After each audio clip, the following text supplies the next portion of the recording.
दोस्तों, एक गरीबी से मजबूर लड़की जो कि अपने माँ बाप की सेवा करने के लिए, माँ बाप के देखभाल करने के लिए, क्योंकि वो जवान हो चुकी थी तो खेतों में काम अब नहीं कर सकती थी। वो सोचती है कि मैं अगर बैटरी रिक्शा चलाऊंगी तो शायद लोगों के बीच में रहूंगी तो सेफ रहूंगी। तो वो बैटरी रिक्शा चलाने के लिए वहाँ जाती है और वहाँ जब वो बैटरी रिक्शे वाले से बात करती है तो उसकी एक ट्रक ड्राइवर की नज़र उस पर पड़ती है। अब जब उसकी नज़र पड़ती है तो वो उसे पाने की कोशिश करता है और या फिर उसे गलत नज़र से देखता है। अब ये तो उसे ही पता थी वो क्या करने वाला है उसके साथ, लेकिन उसकी नज़र उस पर पड़ चुकी थी। अब वो आगे उसके साथ क्या करता है क्या नहीं करता है, उसकी मजबूरी का फ़ायदा उठाएगा या क्या करेगा, ये आपको वीडियो में पता चलेगा।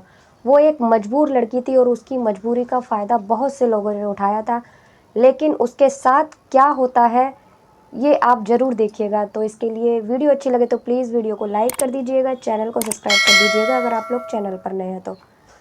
दोस्तों, ये जो घटना है ये गुजरात की है, गुजरात के राजकोट की है। वहाँ एक लड़की रहती थी जिसका नाम सपना था, उसके माँ बाप थे। अब उसके पिता जो होते हैं वो काम करते थे, मजदूरी का काम करते थे, लेकिन अचानक उसे पैरालाइज हो जाता है जिससे वो अब काम नहीं कर सकते थे। माँ बेटी थी, अब उनकी दिक्कत हो जाती है, घर खर्च में भी जो पैसे होते हैं वो ख़त्म हो जाते हैं। जो लड़की थी वो 13 साल की थी, 13 साल तक उसने पढ़ाई की थी। उसके बाद उसके पापा की जब ऐसी हालत हो जाती है तो उसकी पढ़ाई छूट जाती है।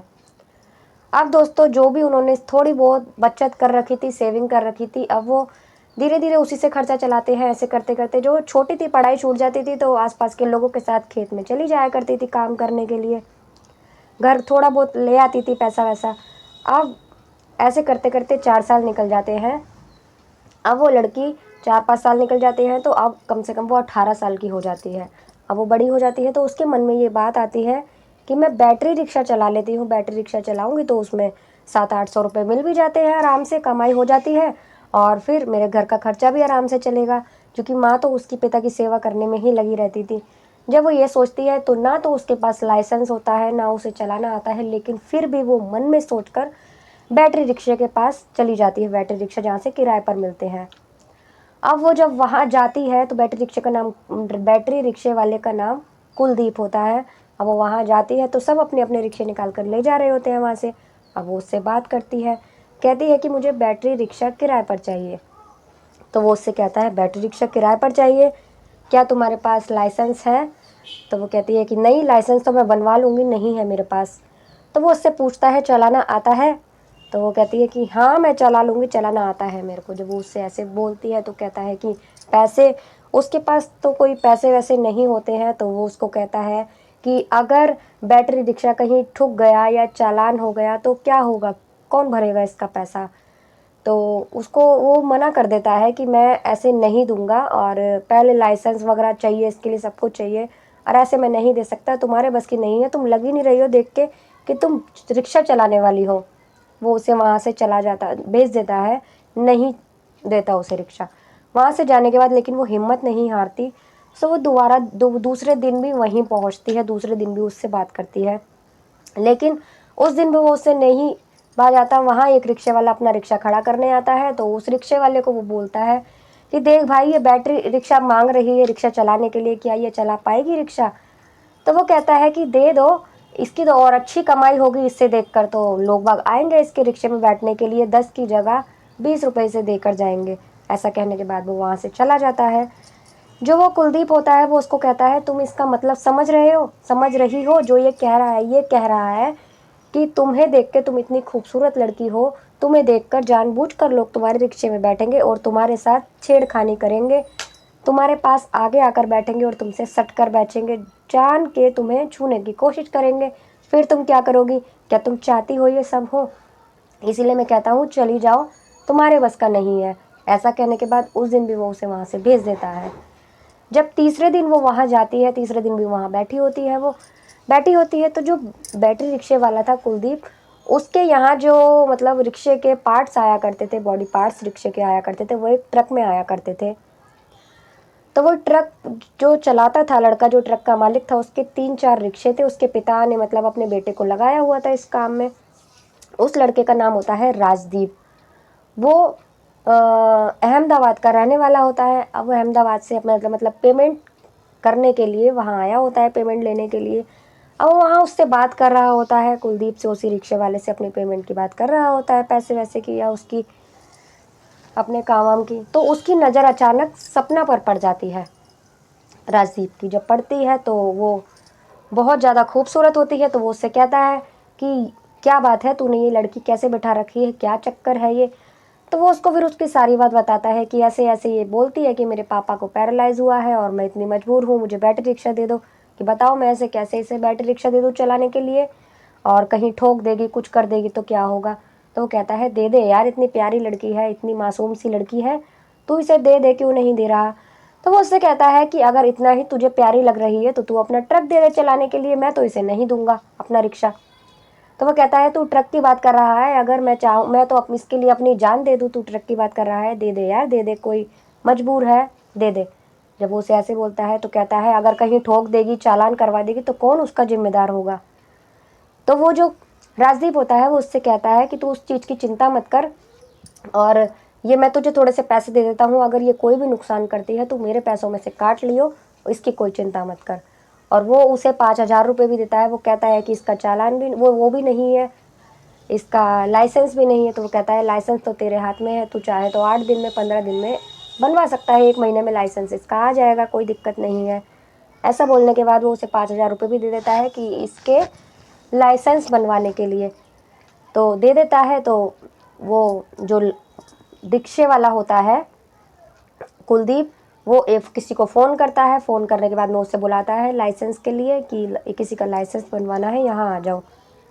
तो उसको बोलता है, लड़की को, सपना को, कि उससे बात करता है और बोलता है क्या तुम्हें चलाना आता है। तो वो कहती है कि हाँ मैं आता है चलाना, मैं चला लूँगी। तो उससे कहता है तुम कोई अपनी आईडी लाई हो, आधार कार्ड वगैरह, जिससे कि लाइसेंस बनवाने के लिए चाहिए। जब वो ऐसा बोलता है तो उसकी आंखों में चमक आ जाती है। वो उसे अब लगता है कि मैं जिस काम के लिए आई थी वो अब पूरा हो जाएगा। वो खुश हो जाती है इस बात से। तो फिर वो जो आदमी होता है वो उसकी तरफ देखती है, जो राजदीप होता है उसकी तरफ देखती है। उसे लगता है अपने मन में कि यही वो इंसान है, इनके ही कहने से इन्होंने मेरी बात मानी है, नहीं तो मैं 3 दिन से यहाँ आ रही थी और इन्होंने मेरी बात नहीं मानी थी। उसकी तरफ देख के मुस्कुराती है वो। तो उससे कहता है चलाना आता है। तो इतने में वहाँ कुलदीप वो भी आ जाता है, कुलदीप भी आ जाता है। वो उसको बोलता है, वो बोलता है कि इससे चलवा कर देख ले, तेरा पीछे इतनी सारी जगह पड़ी है। वहाँ काफ़ी सारी जगह थी जिसमें उसके ख़राब रिक्शे वगैरह पड़े रहते थे। तो उसको बोलता है वहाँ चलवा के देख ले। अब वो तीनों जने वहाँ जाते हैं। जाने के बाद में उसे बैटरी रिक्शे में बिठाता है। पहले तो खुद उससे बिठाता है, सारे फीचर्स उसे समझाता है होगा। उसके बाद थोड़ी देर चला के भी दिखाता है उसे। दिखाने के बाद उससे कहता है कि अब तुम चलाओ।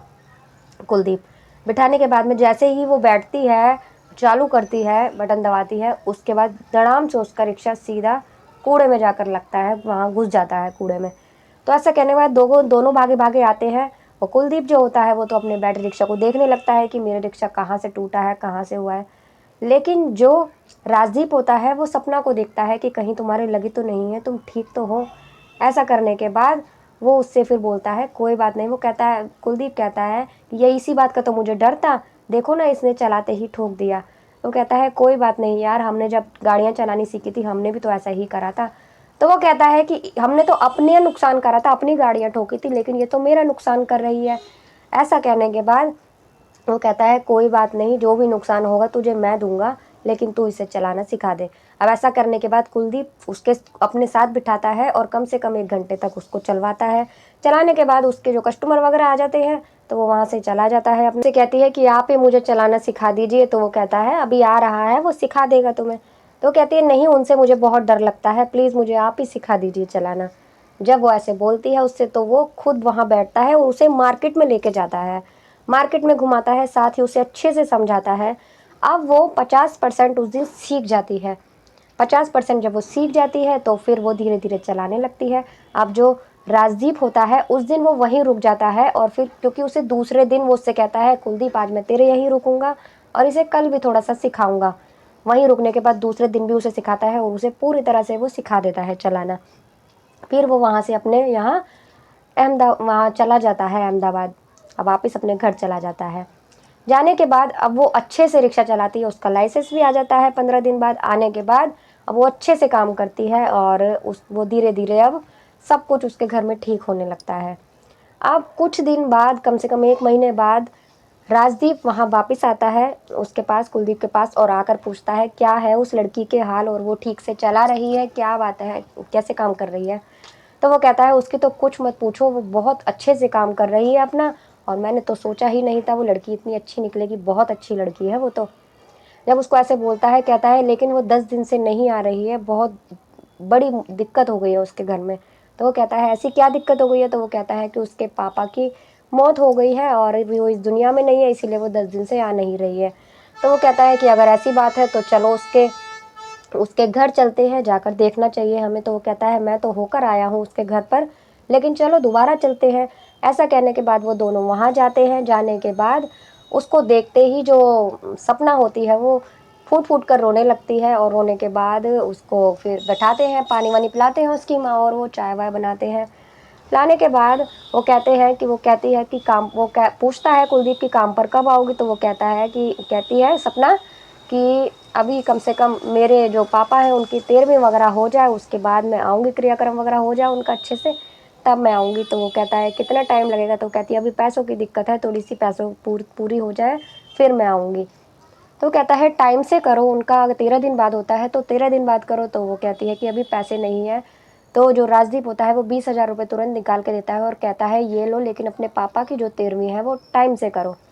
ऐसा कहने के बाद वो कहता है, वो लेती नहीं है पैसे, वो कहता है कि जब भी हो तुम्हारे पास वापस कर देना, कोई बात नहीं, उधार समझ कर रख लो। ऐसा कहने के बाद वो बहुत खुश होती है और फिर अपनी, उसकी जब 13वीं वगैरह हो जाती है उसके पिता की, तो वो वापस काम पर आ जाती है। आने के बाद वो कुछ टाइम निकलता है, फिर से अपना काम करने लगती है। लेकिन जब अगली बार वो आता है वहाँ, राजदीप आता है, तो फिर से उसके बारे में पूछता है। तो वो कहता है कुलदीप की बहुत अच्छे से काम कर रही है वो। तो कहता है यार मैं उससे शादी करना चाहता हूँ, क्या वो मुझसे शादी करेगी। तो कहता है कि शादी करेगी क्या, तुम्हारे घर वाले उससे शादी करने के लिए तैयार होंगे तुम्हारी। तो कहता है मेरे घर की चिंता मत करो, मेरे घर वाले तो जैसा मैं चाहूँगा वैसा कर देंगे, मेरे घर वालों ने मुझे खुली छूट दे रखी है।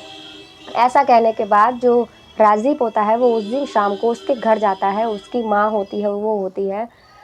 तो वो वहाँ बैठकर सपना से बोलता है, उसकी माँ तो कहीं चली जाती है बाहर किसी काम से, सपना से बोलता है कि सपना क्या तुम मुझसे शादी करोगी।